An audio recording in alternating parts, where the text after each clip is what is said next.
Madame Bovary, c'est moi, disait Flaubert. Est-ce que Jeanne Antide-Aubier, c'est moi? Je n'ai sûrement pas sa pureté, je n'ai sûrement pas sa virginité, à aucun point de vue, et je n'ai sûrement pas non plus l'extraordinaire courage qui est le sien.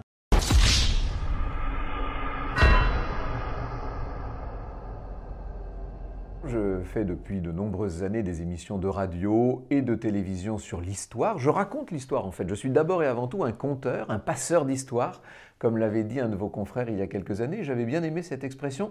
J'essaie en effet de faire connaître la culture française, de faire aimer l'histoire et je pense d'ailleurs depuis maintenant une vingtaine d'années avoir réussi à susciter un certain nombre de vocations. Et voilà que je change un peu de casquette. À force de parler du passé, j'ai appris peut-être à acquérir sur les événements un certain recul, une certaine distance, et il m'a paru intéressant, pour ne pas dire même nécessaire, dans les périodes très troublées que nous traversons, d'essayer de clarifier certaines choses. Et je l'ai fait avec le style de l'historien. Je me suis placé en 2070 pour raconter ce qu'il se passait en 2020, 21, 22, 23. C'est donc une sorte de conte politique, c'est de la politique fiction que je fais, c'est un roman d'anticipation d'une certaine manière, mais qui se veut,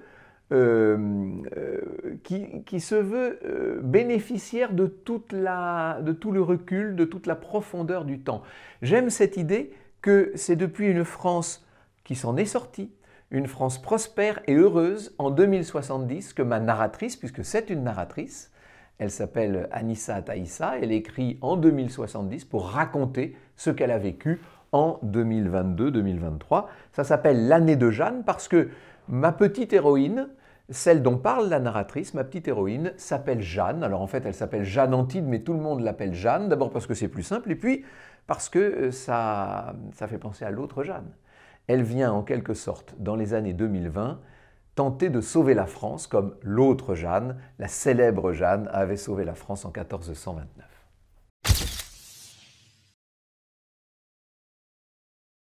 Il m'a paru que Jeanne d'Arc était le symbole absolu du sauvetage de la France, et d'un sauvetage réussi.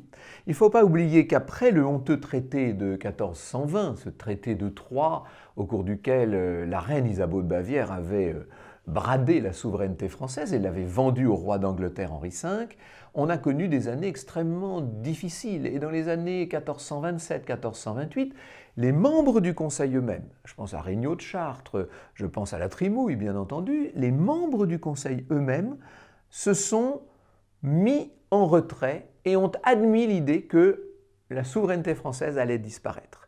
Au point même que le roi, qui n'était d'ailleurs que dauphin, il n'avait pas encore été sacré roi de France, Charles, le futur Charles VII, devait quitter la cour, devait quitter Bourges où il se trouvait, et Chinon, pour s'aller se réfugier, soit au Portugal, soit en Écosse. On n'avait pas encore choisi la terre du refuge. Donc les choses allaient vraiment mal. On n'était pas au bord du précipice, comme on le dit parfois, on était dans le précipice lui-même.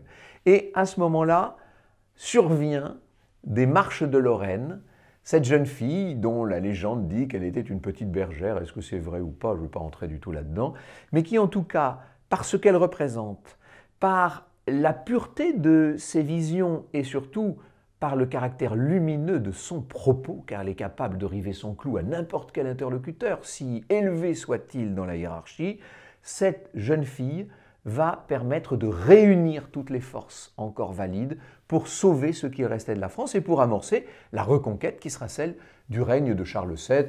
On doit même pouvoir ajouter la reconquête du règne de Louis XI. Donc, Jeanne d'Arc, on n'a jamais fait mieux de ce point de vue-là. Elle est celle qui vient dire aux Français « Vous n'êtes pas perdus, on peut encore faire quelque chose ». Et ça m'intéressait, disons les choses, ça m'amusait de transposer cette histoire, de transposer cette épopée à notre époque et de montrer eh bien, une Jeanne du XXIe siècle surgir non pas des Marches de Lorraine mais des confins de la France, là-bas dans le Pacifique, en Nouvelle-Calédonie, et venir avec le regard extérieur qui est le sien et avec la très grande franchise qui la caractérise, lutter contre ce qu'elle considère comme les maux de la France contemporaine. Ce sont des maux kantiens, la paresse et la lâcheté. Pas de paresse chez Jeanne Antide, pas de lâcheté. il y a chez elle la volonté d'attaquer tous les problèmes avec cœur. Et quand je dis avec cœur, ce n'est pas seulement avec générosité, avec charme et avec bonté, c'est avec courage. Je pense que s'il y avait un mot à retenir de ce que j'ai voulu faire, en tout cas, c'est le mot courage.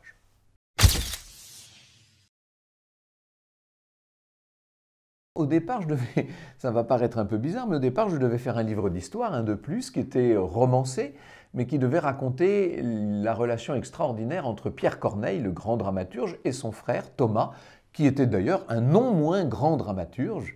Ce sont nos deux de nos grands auteurs normands, pour être plus juste, et je voulais raconter tout ça, c'était raconté depuis les Andelys, etc. Et puis, je n'avais pas le temps d'écrire. Vous savez, quand on mène la vie médiatique qui est la mienne, malheureusement, on a assez peu de temps pour écrire, de temps en temps le week-end, etc.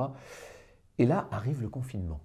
Et mon éditeur me dit, mais dis donc, tu vas pouvoir nous écrire ton livre sur les frères Corneille. Et je me mets donc tout heureux avec ma documentation, etc. Je me mets à l'ordinateur. Et au bout d'une demi-journée, je suis parti dans ce que vous appelez l'avant-propos, puisque c'est devenu l'avant-propos du livre, qui était effectivement...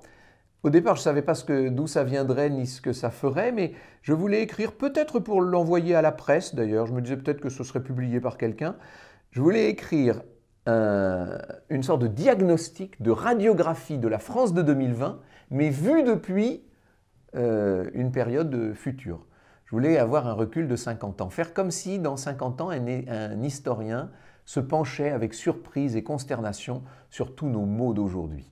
Et j'ai donc commencé ce texte. Et j'en avais fait les 2/3, pour ne pas dire les 3/4, quand m'est venue l'idée d'aller plus loin, de faire ce roman et d'inventer mon personnage de Jeanne Antide. Mais au départ du livre, il y a bien cet avant-propos qui était mon envie, ma pulsion, puisque ça a pris la place du texte sur les Corneilles.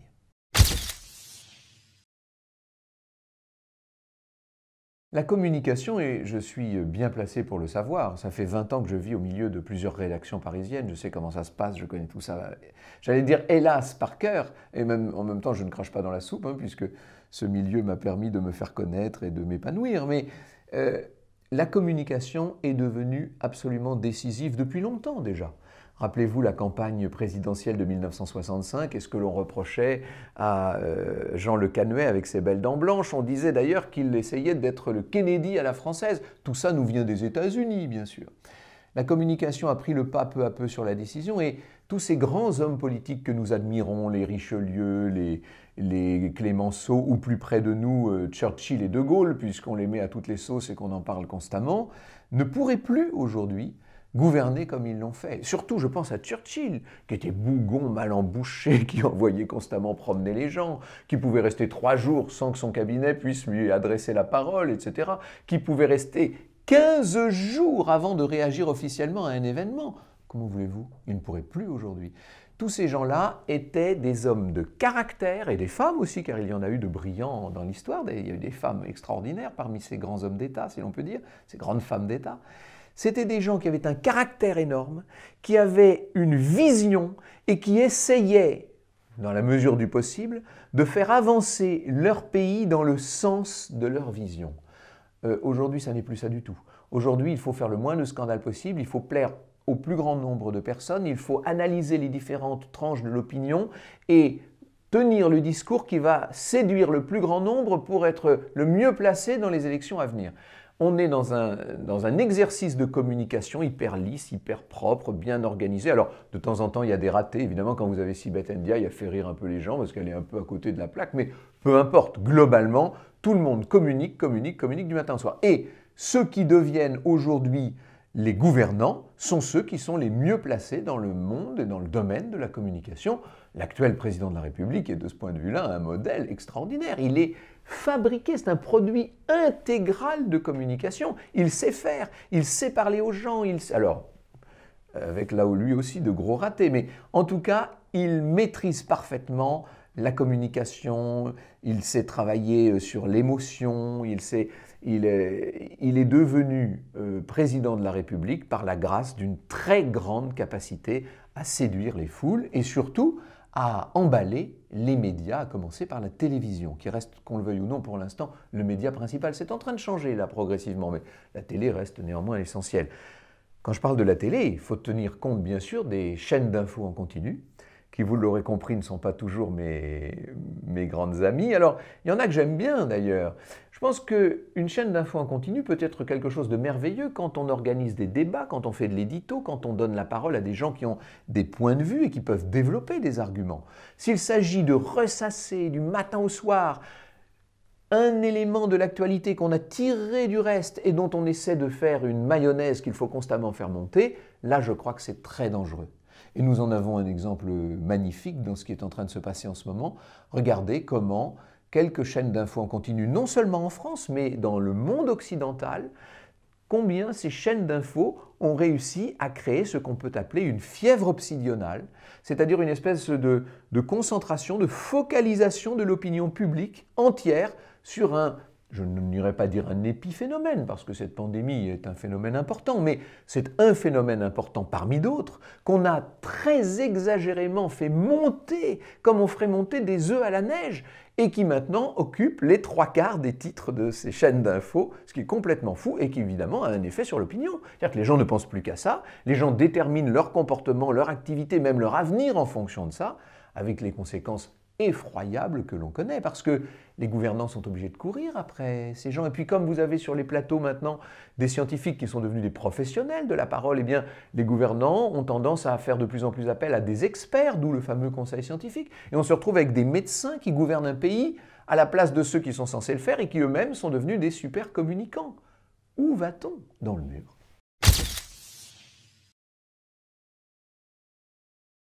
Quand j'ai écrit le livre, à l'époque, il n'était pas question de masque, puisque nous avions au contraire des autorités qui défilaient à l'écran pour nous dire que le masque n'était pas utile et qu'il pouvait même devenir nocif, etc. Bon, depuis, on connaît toute cette histoire par cœur, on peut dire que l'opinion a totalement changé sur le sujet, et effectivement, au moment de la parution du livre, alors que le texte existait déjà, on s'est mis à tous se promener bâillonnés partout. Je ne vais pas entrer du tout dans le débat scientifique, d'ailleurs on me le reprocherait très amèrement. Je peux en revanche donner un point de vue plus général, c'est-à-dire que je crois que en faisant passer la santé publique avant toute autre considération et en mettant en avant les signes extérieurs de précaution, parce qu'on n'en est plus seulement au principe de précaution, maintenant on en est aux signes extérieurs de précaution, on en vient à distordre la réalité vécue par les gens. Et je pense qu'on a considérablement sous-estimé l'effet et l'impact de ce fameux masque. Je pense qu'en masquant le visage des gens, en les renfermant en eux-mêmes, en les obsédant par la prudence, en faisant des petits pères et des petites mères prudence, on est en train d'attenter à ce qu'il y avait de plus vif, de plus brillant, de plus intéressant, à ce qu'il y avait peut-être de plus humain dans la société. C'est très grave, c'est beaucoup plus grave qu'on le pense, et alors en plus, on a l'air tous de faire comme si c'était pour quelques semaines, et puis un jour on l'enlèvera le masque. Mais parlez autour de vous, vous allez voir que vous avez de plus en plus de gens qui disent « ce masque c'est quand même bien », parce que en dehors du coronavirus, ça permet d'éviter les miasmes, ça permet de limiter la grippe, ça permet.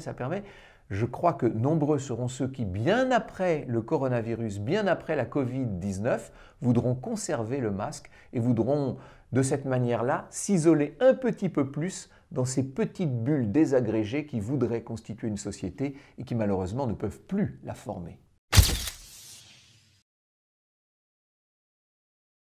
Le président que rencontre Jeanne n'est pas l'actuel président, puisque je fais démissionner le président Macron lors des vœux présidentiels du 31 décembre 2021.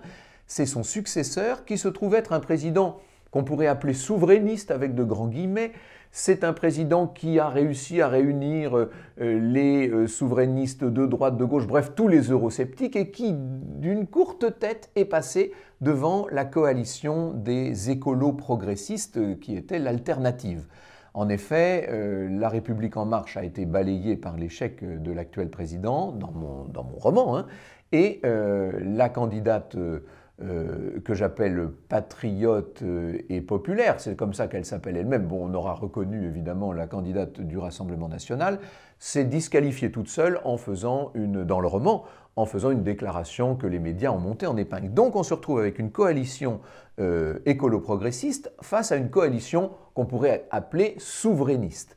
Et ce souverainiste il ne va pas tout à fait au bout de ses idées, il n'est pas favorable à la sortie pure et simple de l'Union européenne, il n'ose pas aller jusque-là, bref, il est mal élu, il a une première ministre qui est un peu trop énergique, tout ça fait que son début de mandat est très difficile. J'ai voulu recréer les circonstances de l'émergence de Jeanne d'Arc en 1429, c'est-à-dire que c'est comme quand Jeanne d'Arc s'en va rencontrer à Chinon ce dauphin Charles qui n'a pas tout à fait la légitimité. Alors, effectivement, dans une loge de télévision, lors d'un débat télévisé, qui d'ailleurs va permettre à Jeanne de rencontrer deux personnes intéressantes, un directeur de chaîne d'infos en continu d'abord, et puis ensuite un rappeur qui a participé à un débat avec le président de la République et qui représente ce qu'on pourrait appeler, vous savez, les minorités visibles, etc.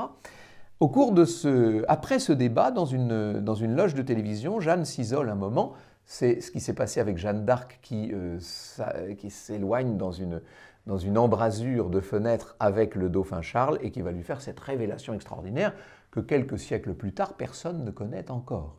J'ai ma petite idée sur ce que serait le secret ultime de la politique.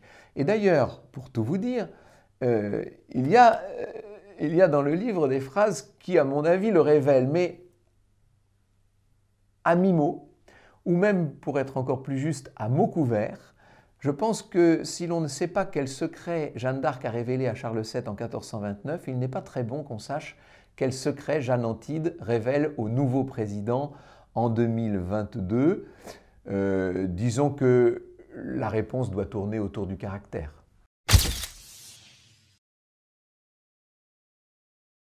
Bon, je ne vais pas revenir sur les somewhere et les anywhere. Vous êtes très bien placé ici à Front Populaire pour connaître tout ça. Je pense d'ailleurs que Michel Onfray, de ce point de vue, a fait un travail magnifique qui a permis beaucoup de défricher, si je puis dire, d'ouvrir des perspectives et de clarifier un certain nombre de notions. Donc, on ne va pas revenir indéfiniment là-dessus, mais je pense qu'en effet, la grande alternative qui s'ouvrira à nous dans les temps qui viennent ne sera plus une alternative entre un centre libéral, la République en marche, et une forme de nationalisme modernisé, le Rassemblement national, mais sera plutôt entre ceux qui sont de quelque part et ceux qui ne sont plus de nulle part, entre les citoyens du monde qui veulent plus ou moins consciemment l'avènement d'un gouvernement mondial dans la perspective d'un transhumanisme, et puis ceux qui voudront développer des ancrages et des filiations pour sauver les singularités. C'est ça le mot qui compte peut-être, les singularités à sauver. Bon. Et donc, on doit pouvoir dire en gros les écolo-progressistes pour ceux qui sont les anywhere et les souverainistes, même si le mot me gêne un peu parce qu'il est extrêmement daté, historique, précis. Il faudrait arriver, mais là, c'est là qu'il faut qu'à Front Populaire, vous vous mettiez à phosphorer. J'avoue que j'avais un petit peu, moi, j'avais l'ambition de trouver un terme. Et puis, je vous avoue que j'en ai trouvé 10 et qu'aucun ne m'a finalement satisfait et qu'au moment de publier le livre, j'ai fini par revenir au terme souverainiste qui, je crois, avait été créé par Philippe de Villiers en son temps.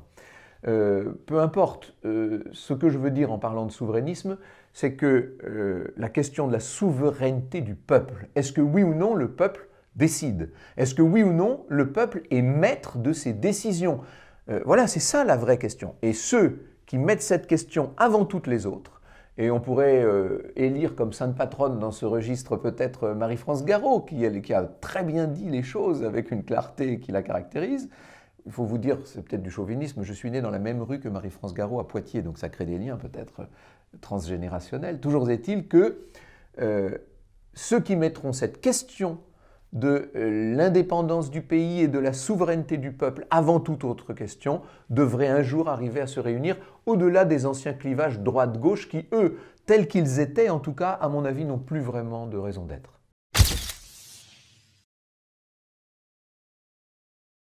Je ne voudrais pas qu'on pense que c'est moi qui ai créé la notion d'Eurométropole. Vous savez que actuellement, à l'heure où nous parlons, Strasbourg est Eurométropole. Et elle s'inscrit dans une perspective ultra-européenne, ce qui peut-être est lié à son statut très particulier, puisqu'un grand nombre des institutions, soit de l'Union européenne, soit du Conseil de l'Europe, sont à Strasbourg, même si vous savez que notre Parlement strasbourgeois a quand même du plomb dans l'aile et qu'il pourrait être la victime collatérale, une des victimes collatérales de l'épidémie de coronavirus. Bref, je cherchais une ville à libérer. Il me fallait mon Orléans. Puisque Jeanne d'Arc avait libéré Orléans, il fallait que Jeanne Antide libère quelque chose. Et j'ai pensé que ça pouvait être Strasbourg parce qu'effectivement, s'établissent entre cette eurométropole et la Commission bruxelloise des liens qui ne peuvent qu'être évidents et qui ne peuvent qu'être appelés à se développer. Vous avez vu qu'au moment de la tentative de sécession catalane il y a quelques années, la Commission européenne a fait la sourde oreille. Elle n'a pas osé franchir le Rubicon. Le président de l'époque s'est dit « Oh non, là, on va peut-être un peu trop loin ». Je ne suis pas persuadé que dans la perspective d'un délitement de la République française et d'un appel à la sécession de grandes métropoles françaises, la Commission d'aujourd'hui aurait les mêmes pudeurs. Je n'en sais rien d'ailleurs, mais j'ai imaginé que non, en l'occurrence. Et c'est vrai qu'on est à la veille d'une sécession de Strasbourg. Et donc il faut faire quelque chose, et c'est pour ça que le gouvernement de l'époque, et notamment le conseiller spécial du nouveau président, envoie cette nouvelle Jeanne d'Arc, cette Jeanne Antide, cette néo-calédonienne, aveugle, comme le sont tous les grands aèdes, n'est-ce pas? Il l'envoie à Strasbourg pour essayer de maintenir Strasbourg dans le giron français. L'histoire s'est faite dans un sens, elle peut très bien se défaire, elle peut très bien se faire dans un autre sens. Vous voyez l'extraordinaire floraison aujourd'hui de ce qu'on pourrait appeler, je ne sais pas, des régionalismes. Regardez à quel point la Bretagne d'un côté, et je renvoie à un ouvrage de Gilles Martin-Chauffier sur le sujet qui était assez magnifique il y a quelques années maintenant. Regardez la situation de l'Aquitaine, enfin bon bref, peu à peu, on pourrait imaginer que des métropoles, qui d'ailleurs sont renforcées par toute la question maintenant des syndicats de communes, vous savez, de ce qu'on appelle l'intercommunalité, que des métropoles veuillent couper le cordon ombilical et veuillent s'émanciper d'un État qui n'est plus qu'une peau de chagrin. Qu'est-ce que c'est que l'État aujourd'hui? Est-ce que vous pouvez me citer un domaine dans lequel l'État assume pleinement ses fonctions, dans lequel l'État assume pleinement ses responsabilités? L'État passe son temps à se défausser sur les différentes collectivités locales, sur tous les relais possibles et imaginables de ce qui était autrefois ses responsabilités. Tous les grands secteurs régaliens sont quasiment abandonnés parce qu'on n'a d'ailleurs plus les moyens financiers de les alimenter. Pourquoi? Parce qu'on a tout mis sur le social et que l'État est devenu une sorte de grand guichet de redistribution pour distribuer des allocations, des subventions, de toutes sortes de subsides diverses et variés qui d'ailleurs ne font que accroître la bureaucratie française. Donc, on pourrait imaginer effectivement le scénario qui, évidemment, a été choisi parce qu'il colle au scénario johannique.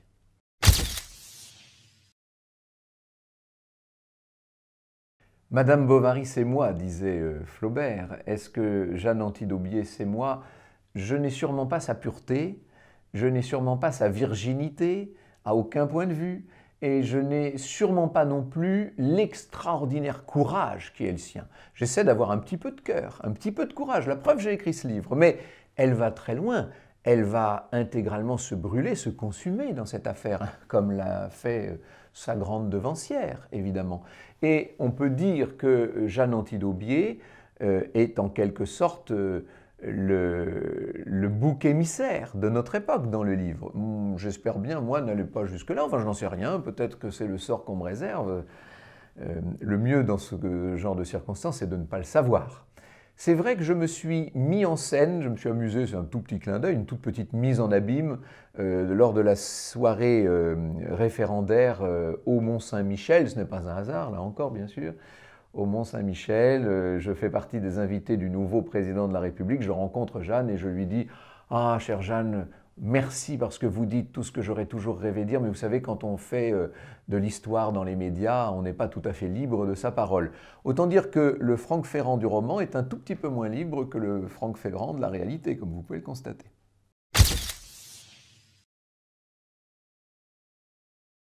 Alors, est-ce que je suis souverainiste? Oui, sans doute. C'est-à-dire que je crois avant tout, d'abord, à tous les critères de la souveraineté. Et C'est pour ça que je cite Marie-France Garot dans le livre, parce qu'elle a dit un jour, c'était dans une interview incroyable qu'elle avait donnée sur France Culture en 2015, et elle disait quels sont les critères de la souveraineté. Elle donnait les 4 grands critères de la souveraineté, battre monnaie, rendre justice, décider de l'appel à Gabon. Et, dit-elle, aujourd'hui, nous ne possédons plus aucun de ces 4 critères. Nous ne sommes donc plus souverains. Soyons très clairs, il n'y a plus de France indépendante, disait-elle. Est-ce que c'est irréversible? Peut-être pas, disait-elle. Quelques dispositions héroïques pourraient en décider autrement. Je pense exactement cela aussi. Je pense que ce n'est peut-être pas irréversible. Je ne vois pas pourquoi la France, qui a sombré un si grand nombre de fois, d'ailleurs, je fais une sorte de... j'égrène les dates noires de l'histoire de France, pendant lesquelles à chaque fois nous avons sombré, et puis à chaque fois ce pays qui est extraordinaire, qui a des ressources inouïes, ce pays se reprend et ressort.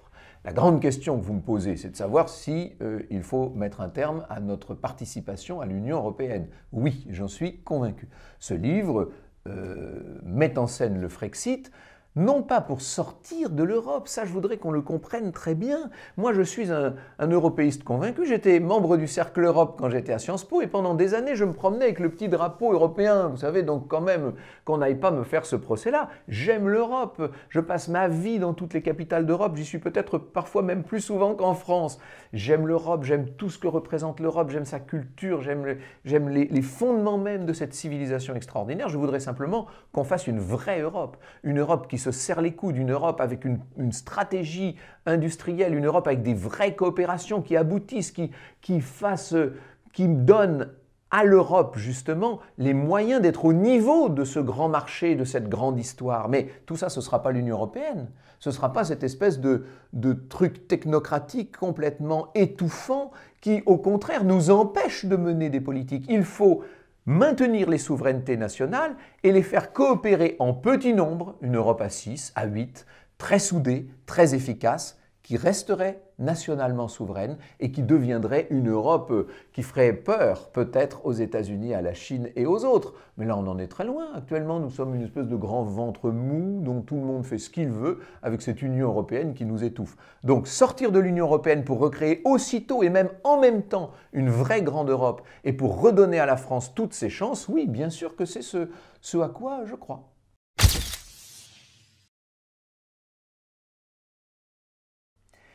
Qu'est-ce qu'un progressiste? En tout cas, il me semble qu'il y a des dynamiques et des polarités dans l'histoire. Et il faut savoir sentir les dynamiques et il faut savoir exprimer les polarités. C'est fondamental. C'est peut-être même un des secrets de la politique, puisque tout à l'heure vous me demandiez quel était le grand secret de la politique. C'en est un, me semble-t-il. Et il y a 2 grandes dynamiques à l'œuvre en ce moment. Une dynamique de nivellement, d'indifférenciation, d'ouverture extrême et de grande circulation en faveur de ce qui pourrait un jour devenir comment pourrait-on dire, dans la suite peut-être de la noosphère de Teilhard de Chardin, une sorte de conscience universelle avec un gouvernement mondial qui voudrait dépasser les limites de l'être humain, parce que c'est ce vers quoi tendent un certain nombre de ceux qui animent ce courant-là. Et puis, ça c'est une dynamique qui n'est pas du tout la mienne, mais que je respecte en tant que telle et que j'ai identifiée. Puis il y en a une autre, effectivement, qui voudrait revenir aux ancrages, revenir à l'enracinement pour tirer le suc des choses et pour donner aux gens les moyens d'exprimer le meilleur d'eux-mêmes. Ça, c'est ce en quoi je me retrouve, moi. Ça, c'est vraiment le monde qui me correspondrait, si je puis dire. Mettre en avant ce qui est saillant, ce qui est singulier, ce qui est différent. Moi, j'adore quand je vous disais que je voyage beaucoup, et c'est vrai que je voyage énormément. Et quand j'arrive dans un pays, alors j'ai peut-être un petit côté Dupont et Dupont, vous me direz, mais j'adore être dans un cadre très spécifique, manger une cuisine très spécifique, entendre une musique très spécifique. Je veux être dans un univers singulier. Je ne veux pas être dans la grande indifférenciation avec les grandes enseignes mondiales et dans des aéroports qui se ressemblent tous. Ça ne m'intéresse pas du tout, moi, ça. Donc, cultiver ces singularités me paraît être effectivement un projet d'avenir. Et de ce point de vue-là, oui, je crois qu'il y a là quelque chose. Alors évidemment, c'est un paradoxe de le dire, mais entre guillemets, on doit pouvoir dire qu'il y a quelque chose de progressiste. Et puisque je vous dis que je voyage beaucoup, vous savez, au cours de mes voyages, l'une des constatations les plus amères que j'ai pu faire, c'est le caractère extraordinairement brillant des Français de l'étranger. Il y a quelques années, le magazine des Français de l'étranger, parce qu'il savait justement que je voyageais beaucoup, m'avait dit est-ce que vous accepteriez de nous donner de nous donner une interview? Et j'avais parlé dans cette interview de diaspora. Et à l'époque, ça avait fait réagir jusqu'à l'Élysée. Pour tout vous dire, ce mot diaspora avait fait un petit électrochoc. Et je crois qu'effectivement, lorsque 85% des diplômés de grandes écoles dans une année, dans une promotion, décident d'aller exercer leur talent à l'étranger, lorsque, que vous soyez à Las Vegas ou à Melbourne, ce qui m'est arrivé récemment dans les deux cas, vous rencontrez les Français de l'étranger, on vous dit, vous savez que les 5 ou 6 secteurs de pointe dans notre ville sont tenus par des Français. Lorsqu'on vous dit que ce qu'il y a de plus brillant, de plus innovant, de plus extraordinaire, ce qu'il y a de neuf dans les grandes entreprises du monde sont entre les mains de Français, vous vous dites, mais que font-ils tous ces Français au service d'entreprises australiennes, canadiennes, que sais-je? Ils peuvent, après tout, hein, rien ne le leur interdit, mais pourquoi ces gens-là ne se remettraient-ils pas ensemble pour redonner à la France les moyens de ce que j'appelle moi un baroud d'honneur? Comme Michel Onfray, je pense que malheureusement notre civilisation est en train de donner ses derniers feux, mais je pense qu'elle n'a pas livré tout ce qu'elle peut livrer. Je crois que dans ce feu d'artifice extraordinaire qu'a été la civilisation occidentale, avec quelques retombées néfastes et avec évidemment de très mauvais côtés, comme tout phénomène, il y a les bons et les mauvais côtés. Je ne suis pas en train de vous dire que l'Occident était fabuleux, l'Occident a fait des horreurs et des crimes. Mais dans ce feu d'artifice que nous avons offert au monde depuis quelques siècles, nous n'avons pas encore donné le bouquet final. Et il me semble que ce bouquet final, la France a tout. Et le peuple français a tout pour le tirer, ce bouquet final. Faut-il encore le vouloir? Faut-il donner à la France les moyens de le faire? Je crois que nous prenons exactement la voie inverse en ce moment. Nous prenons la voie de l'étouffoir, pour ne pas dire de l'étouffement, et nous sommes en train tranquillement et sans nous en rendre compte de mourir à petit feu.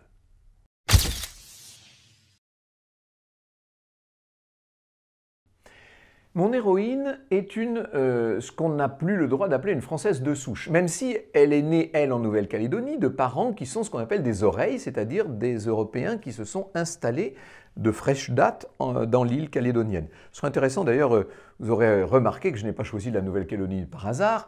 Évidemment, la Nouvelle-Calédonie se trouve très loin du territoire métropolitain, mais en même temps, c'est un territoire que nous sommes en train de perdre. Et que nous sommes en train de perdre non pas au profit de l'indépendance, contrairement à ce que certains voudraient nous faire croire, que nous sommes en train de perdre au profit des Chinois qui rachètent l'île et qui vont profiter d'une pseudo-indépendance pour mettre le grappin dessus. Il faut quand même que les gens le sachent. Bref, je ferme cette parenthèse.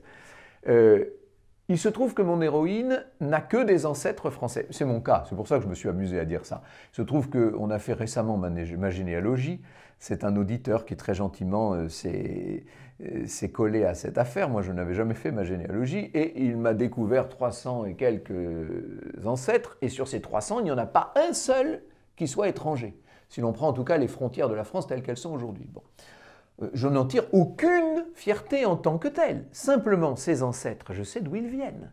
Ces ancêtres, je sais qu'ils étaient là. Je sais que ce sont eux qui ont cultivé ces terres, forgé ces paysages, construit ces villes, développé ce commerce, inventé ces institutions, cet esprit français que le monde entier, il y a peu de temps encore, nous enviait, et cet art de vivre, et cette cuisine, et cette joie de vivre que l'on venait il y a encore peu de temps chercher en France. C'était avant le Covid, tout ça, enfin la Covid, paraît-il, faut-il dire. Bref, je me dis que par rapport à tous ces ancêtres, à tous ces hommes, à toutes ces femmes que je ne connais pas, mais dont je porte le sang dans mes veines, je me dois d'essayer de faire quelque chose de cette France pour laquelle ils ont sué sang et eau. Ça ne veut pas dire que je ne veuille pas accueillir de nouveaux Français, au contraire. S'il y a des gens qui veulent participer à l'aventure, s'il y a des gens qui étant maintenant sur le territoire, et notamment tous ceux qui sont nés en France et qui sont français, même s'ils le refusent culturellement, moi je leur dis, mais bon, vous voulez vous attacher à vos racines, vous voulez développer ce qu'a été votre famille, je le comprends très très bien, et je ne vous empêche pas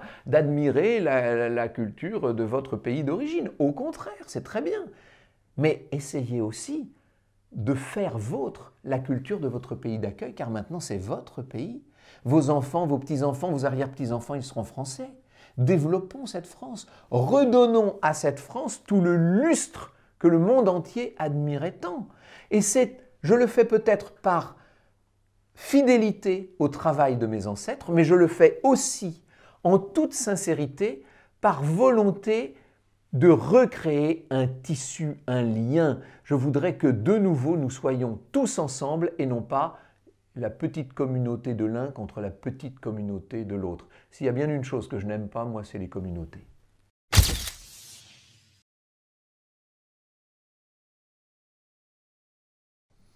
Je suis assez réac finalement. C'est ce que tout le monde dit, oh qu'est-ce qu'il est réac. Franck Ferrand surprend en publiant un livre réactionnaire. La réaction, comme son nom l'indique, c'est une forme de résistance à quelque chose. Je crois qu'il faut toujours faire très attention aux comparaisons qu'on emploie et je veux garder les proportions, n'est-ce pas? Mais pour avoir beaucoup, puisque c'était mon rôle notamment dans le cadre du ministère de la Défense quand j'interrogeais les anciens combattants, mais j'ai aussi beaucoup interrogé d'anciens résistants, et puis j'ai aussi beaucoup interrogé d'anciens collaborationnistes, il ne faut pas l'oublier. J'ai vu ce qu'il y avait dans une époque qui est de moins en moins récente. J'ai vu ce qui avait, pendant la Seconde Guerre mondiale, fait la différence entre... Alors vous aviez une immense foule d'attentistes, de gens qui essayaient de survivre, tout simplement. Mais aux deux extrêmes, vous aviez les collabos et les résistants. Et il faut savoir qu'il y a parmi les collabos des gens qui venaient de droite et des gens qui venaient de gauche, et parmi les résistants des gens qui venaient de droite et des gens qui venaient de gauche. De ce point de vue-là, il n'y a pas de... Bon, parce que je dis ça parce que maintenant, on voudrait nous faire croire que les résistants étaient de gauche et les collabos de droite. Ce n'est pas vrai, ça, pour le coup. Bon. Qu'est-ce qui fait la différence entre ces deux attitudes? Et j'arrêterai ici la comparaison pour ne pas qu'on dise pour qui se prend-il. La différence, c'est qu'il y en a qui acceptent, se résignent et essaient de se couler dans le mouvement. Et il y en a qui, n'acceptant pas les choses telles qu'elles sont, essaient de leur résister et de créer autre chose. Je préfère, en ce qui me concerne, cette situation de tempérament, de caractère, de nature, d'admiration également pour un certain nombre de personnages, je préfère participer à la deuxième mouvance. Et plutôt que réactionnaire, je préférerais qu'on me dise un peu résistant à l'époque, oui. Évidemment, les résistants de 1942-43, ils couraient des périls immenses, ils étaient menacés de torture et de mort. Pour le moment, ça n'est pas notre cas quand nous résistons à toutes les dérives de notre époque actuelle. Après tout, ça pourrait le devenir. Et la grande question sera de savoir quels seront les caractères capables, quoi qu'il arrive et quoi qu'il en coûte, de maintenir le cap.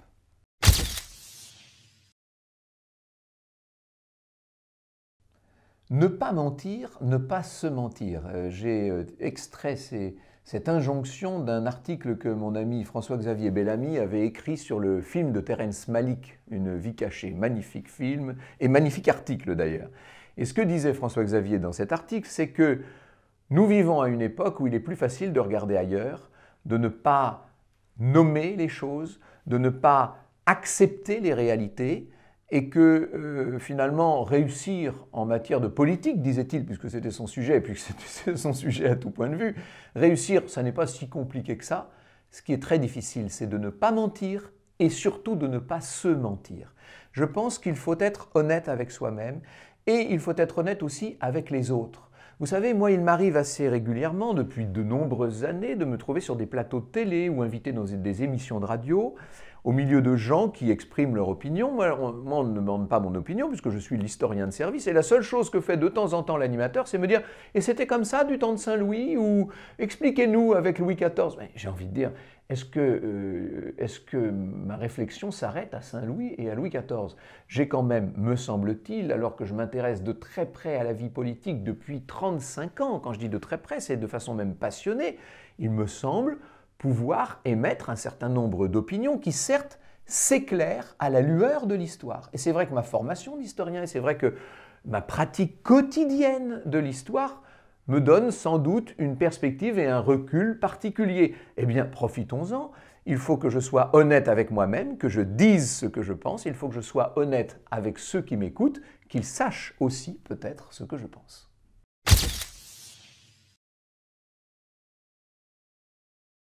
J'ai la chance de mener depuis 20 ans une existence assez dorée, il faut bien le dire, très privilégiée. D'abord, j'ai fait les émissions que je voulais, sur de grands médias, le public a répondu, ça c'est formidable, donc j'ai un public de fidèles.